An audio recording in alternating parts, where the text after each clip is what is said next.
government has actually done a lot for the Indian startup ecosystem. Starting with Startup India in 2016, there have been a slew of measures.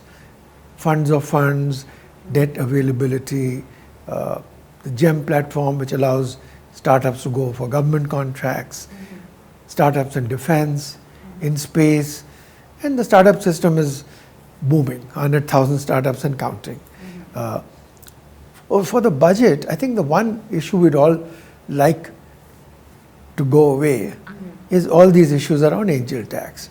The government has made a lot of attempts to clean it up, and it to a large extent has been successful. But there are still niggling issues.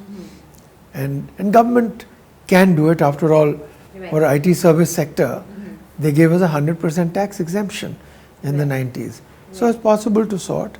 And I guess the other thing that would be good is anything that would encourage more domestic capital and foreign capital to flow into our startup ecosystem.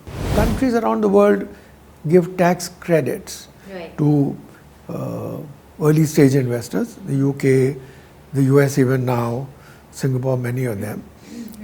But certainly easing of the environment there. And we did recently, I think last budget, included foreign institutional and individual investors in the angel tax.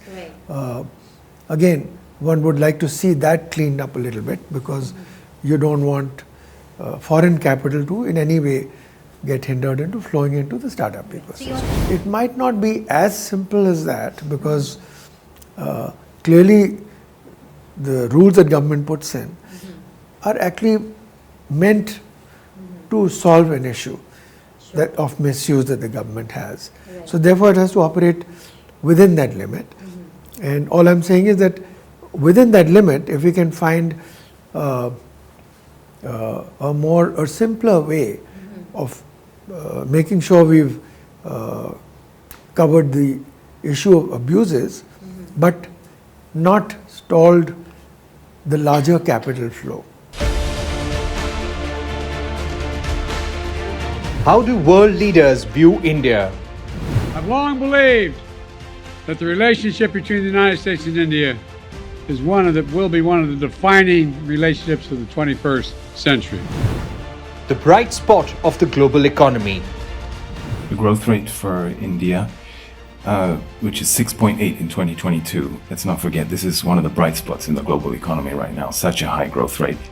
The potential of India is enormous, and you have now a reformer, a radical reformer, who has the ability to transform it. On the verge of a big transformation. इस अमृत काल में हमारे संकल्पों की सिद्धि हमें आजादी के 100 वर्ष तक ले जाएगी. A magnet for investment.